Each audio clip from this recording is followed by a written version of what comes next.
Doctor Mostafizur Rahman, এখানে উপস্থিত অন্যান্য শিক্ষক মণ্ডলী এবং রেসিডেন্টবৃন্দ ও মিডিয়ার কর্মকর্তাবৃন্দ ও সুধী মণ্ডলী,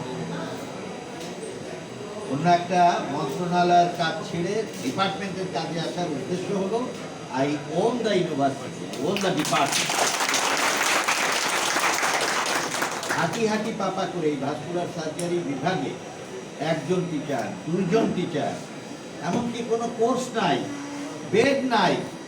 আমি সিন্ডিকেটের মেম্বার হিসাবে বহুবার এদের পক্ষে আমি কিন্তু সবসময় অ্যাডভোকেসি করেছি এবং একটা পর্যায়ে এসে আজকে 300টা সার্জারি হয়েছে এক বছরে আমার আমলে। আমি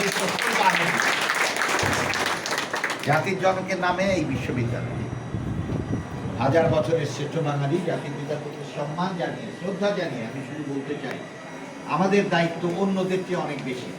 এই মেডিকেল বিশ্ববিদ্যালয়ে যারা কর্মরত তাদেরকে ভাবতে হবে সারা দেশের কথা, কারণ সারা দেশের পোস্ট গ্রাজুয়েশন আমাদের এখানে হয়। এখান থেকে পাশ করে হয় শিক্ষক, এখান থেকে পাশ করে হয় বিশেষজ্ঞ, এখান থেকে পাশ করে জেলায় এবং উপজেলায় কনসালটেন্ট হয়। অর্থাৎ আমরা অনেক দায়িত্ব পালন করি। সেই দায়িত্বের মধ্যে একসময় আমাদের এই দেশ থেকে কার্ডিয়াক সার্জারি এর জন্য বিদেশে বহু লোক যেত। আজকে আমাদের এখানে এই সার্জারিগুলো হচ্ছে।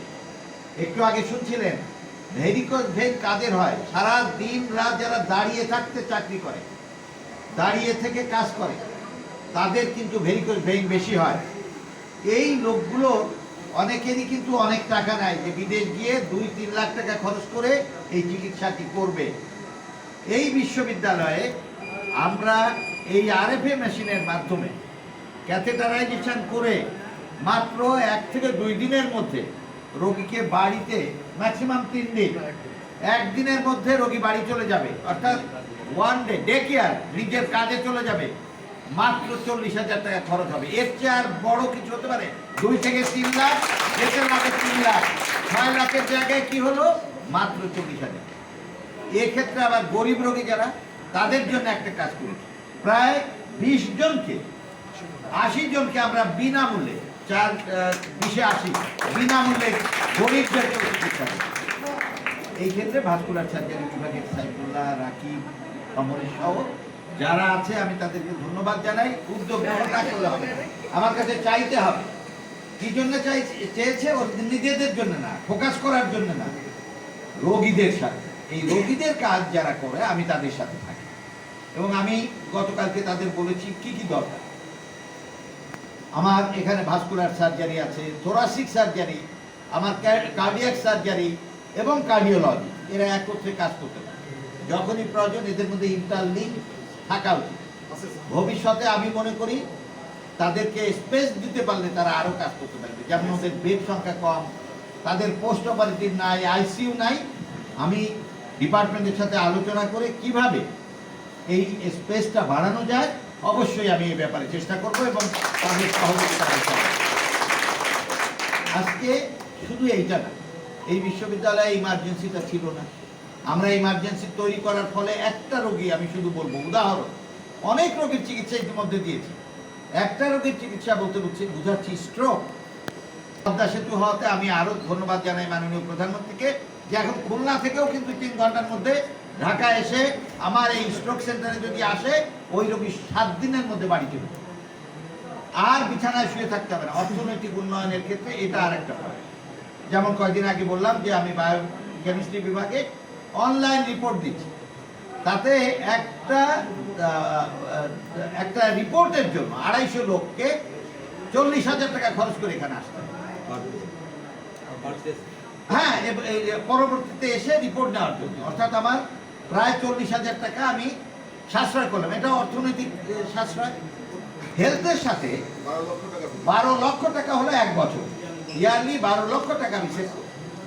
এইভাবে আমরা, এটা হলো হেলথ আর ইকোনমিক্স কি জিনিস, এটা নিয়ে আমি একসময় ডিবেট করলাম। কারণ একটু আগে আমি হেলথের একটা মিটিংয়ের থেকে আসলাম, সেখানে বলে আসলাম যে আমার ডাক্তার গ্রামে থাকার জন্য যে ডরমিটরি দরকার, তাকে যে নিরাপত্তা দেওয়া দরকার, তাকে ধরে মার দিলে রক্ষা করা দরকার, এগুলো 4th সেক্টরের জায়গায় 5th সেক্টর প্রোগ্রামে যেন থাকে। এইমাত্র আমি বলে আসছি এটা আমি ডাক্তারদের জন্য না, শুধু দেশের মানুষটা যেন সেবা পায়। ওই ডাক্তার চলে আসলে তো সেবা পাবে না। থাকার ব্যবস্থা থাকলে, ডরমিটরি থাকলে এবং নিরাপত্তা থাকলে তারা সেখানে থাকবে। ইন্স্যুরেন্স নাই, অ্যান্টিমাইক্রোবিয়াল রেজিস্ট্যান্সটা দূর করার জন্য আমাদের কি দরকার? প্রেসক্রিপশন ছাড়া কেউ অ্যান্টিবায়োটিক কিনবো না, এই ধরনের একটা আইন হওয়া দরকার, সেটাও এখন বলে আসে। তো আমরা ইমার্জেন্সি চালু করেছি, আমরা এখানে ইমার্জেন্সি ল্যাব 24 ঘন্টা কিন্তু এখানে ইনভেস্টিগেশন হয়, অনলাইন রিপোর্টিং করছি। আমরা এখানে ফরেনসিক মেডিসিন ডিপার্টমেন্ট খুলেছি। আজকে ভাস্কুলার সার্জারিতে ভর্তি করে মাত্র ছিল কয়জন? 16 জন লোক বাংলাদেশে রিটায়ার করা এবং চাকরিতে, মাত্র 16 জন, 16 কোটিতে, 1 কোটিতে একজন। আমরা এই বিশ্ববিদ্যালয়ে 6 জনকে তৈরি করেছি, এখন 22 জন হয়েছে। আর এখন আছে কতজন? প্রায় 14 জন। এই 14 জনের সাথে আমরা আরো অ্যাড করতে চাই প্রতি বছর, যেন আমরা ভাস্কুলার সার্জারি বিভাগে 6 থেকে 8 জন দিতে পারি। তার ব্যবস্থা করব, তারা যদি রাজি থাকে। এটা কেন চাই? রোগী সেবার জন্য। ওরা কষ্ট করবে। রেসিডেন্সি প্রোগ্রামটাই হলো শিক্ষকদের, ওনাকে কষ্ট করতে হবে এবং রেসিডেন্টদের শেখাতে হবে, হাতে কলমে তারা শিখবে। যে পদ্ধতিতে বাংলাদেশে এখন আমাদের ডিগ্রিটি সর্বশ্রেষ্ঠ, এবং নেপালের থেকে সেদিন আমাকে বলছে যে হাইয়েস্ট ডিগ্রি করে গেছে বলে তারা এখন হাইয়েস্ট পজিশনে আছে নেপালে, ইন্ডিয়াতে। তো আমরা মনে করি এমএসএমডি যে কোর্সটি চালু করছে, আমাদের শিক্ষকরা এই ক্লাসগুলো নিচ্ছে, এটা অত্যন্ত ভালো হচ্ছে। আর কয়েকদিন আগে আমাদের থিসিস গ্রান্ট আমরা কিন্তু আগের চেয়ে অনেক বাড়িয়ে দিয়েছি। গবেষণা ছিল 4 কোটি, আমরা 22 কোটি করেছি। আগামী দিনগুলোতেও ভাস্কুলার সার্জারি থেকে এই ধরনের নতুন কি করা যায়, তারা কি করলো, 1 বছরে তাদের অ্যাক্টিভিটি 300 জায়গায় 500-তে উন্নীত করার জন্য কি করা দরকার? ম্যান পাওয়ার দরকার, সেটা দেবো। লজিস্টিক দরকার, দেবো। ইনস্ট্রুমেন্ট দরকার, দেবো। সাথে সাথে সিনসিয়ারিটি এবং রোগী সেবার ক্ষেত্রে আমাদের সবাইকে এগিয়ে আসতে হবে। কোনো রোগী যেন না বলে যে ডাক্তারকে পাই নাই।